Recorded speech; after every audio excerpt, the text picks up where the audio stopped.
নমস্কার, আমি নরেন্দ্র মোদী বলতেছি। আমি গোবর খাওয়া মোদী বলতেছি। আমি শেখ হাসিনার স্বামী বলতেছি। হ্যালো, কে বলছেন? হ্যালো। হ্যালো, শেখ হাসিনার ভাতার মোদি, ওবরে গোবর খাওয়া মোদি। আমি বাংলাদেশের নাগরিক বলতেছিলাম। ফোন করেছি, কিছু কথা বলবো। তোমার বউরে তাড়াতাড়ি বাংলাদেশে পাঠাই দাও। বুঝছো নরেন্দ্র মোদি, তোমার ভালো হবে। না না না না না, হাসিনাকে যদি আমি দেশ থেকে পাঠাই দেই বাংলাদেশে, তাহলে আমার বিছানায় শুবে কে? আমার বিছানা গরম করবে কে? আমি কতদিন পর একটা বউ পাইছি। বউটাকে হাতছাড়া করতে চাই না। তুমি কে বলছো? আরে বেটা, আমি যাই বলি না কেন, হাসিনাকে তাড়াতাড়ি পাঠা, তোর ভালো হবে।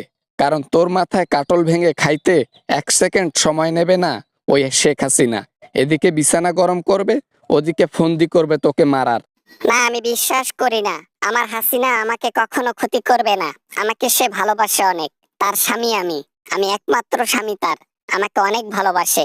আমাকে অনেক আদর করে। সেই আদরের কথাই বলছি আমি। ওরকম আদর একসময় হাসিনা তার পিওনের সাথে বিছানা গরম করেছিল, এখন তোমার সাথে করতেছে নিজেকে বাঁচানোর জন্য। একদিন তুমিও ফেঁসে যাবা, আর সেই দিন জনগণ তোমাকে জুতা পেটা করবে। বুঝছো নরেন্দ্র মাদা? কি বলো? এর আগেও কি ও পিয়নের সাথে শুয়েছিল? কি বলে এসব? ওর কি চারিত্রে ঝামেলা আছে নাকি? বাবাজি, আমাকে একটু খোলসা করে বলবা। আমি কিন্তু আরাম পাই না। মানে, বিছানার কথা বলছি আর কি। ও তো 10 ঘাটে পানি খাইছে। 10 ঘাট বললাম এই জন্য, ওটা মনে হয় কমই বললাম। 100 ঘাটে পানি খাওয়া গরুরে আপনি নিয়ে গেছেন আপনার গোয়াল ঘরে। আপনার কি শান্তি মিলবে? হ্যাঁ, হায় হায় ভগবান! এরে আমি পিছনে লাথি দিয়ে বাংলাদেশে পাঠাই দেব। খুব শীঘ্রই পাঠাই দেব। ও আমাকে ধোকা দেবার আগে আমি ওকে লাথি দিয়ে পাঠাই দেব। গিয়া বাংলাদেশে মরুক। আমার এখানে আমার সম্মান খাইতে আসছে। শুধু কি সম্মান? দেখিও বাবা মোদি, তোমার আবার ডকুমেন্ট নিয়ে তোমাকেই আবার পরে বলবে যে ডকুমেন্ট প্রকাশ করে দেব যদি আবার 1000 কোটি টাকা না পাই। ঠিক আছে, এগুলা কাজে কিন্তু আমার হাসিনা আপা অনেক পটু। না, বেশি শিয়ানগিরি করলে ওরে গঙ্গায় নিয়ে কি একদম গুম কইরা দিমু। ওই আমার চেনে। হ্যাঁ, ওর মতো কত আমি নিশিপল্লীর রানীরে বিদায় করছি আমার রুম থেকে। ও তো বালের বাল, চিকনা বাল। তাই নাকি? দেখা যাবে পরে কিনা আপনারই মাথায় কাঠল ভেঙে খায়। তাই বলি কি, বাংলাদেশে মালটারে তাড়াতাড়ি পাঠায় দেন পার্সেল করে।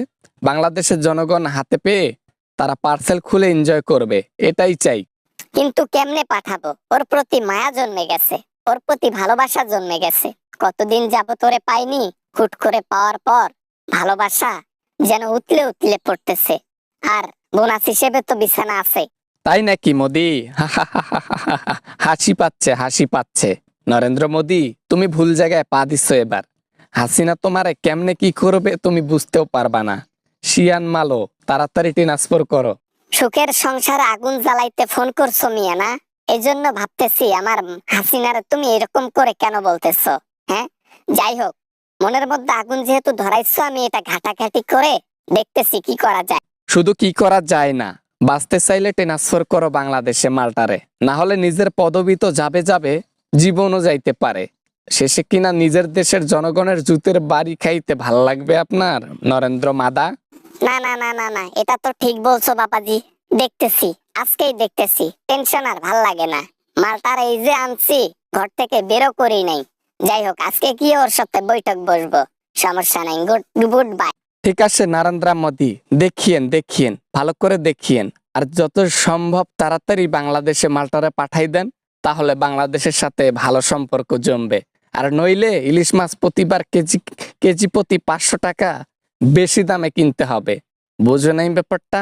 বুঝিয়ে নাও। হ্যালো বন্ধুরা, আশা করি ভিডিওটা অনেক ভালো লেগেছে অ্যান্ড অনেক এনজয় করেছেন। যদি ভিডিওটা ভালো লাগে তাহলে প্লিজ একটা লাইক করবেন আর কমেন্ট করতে ভুলবেন না।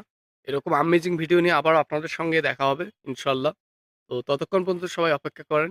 সবাই ভালো থাকবেন, সুস্থ থাকবেন। খুদা হাফেজ।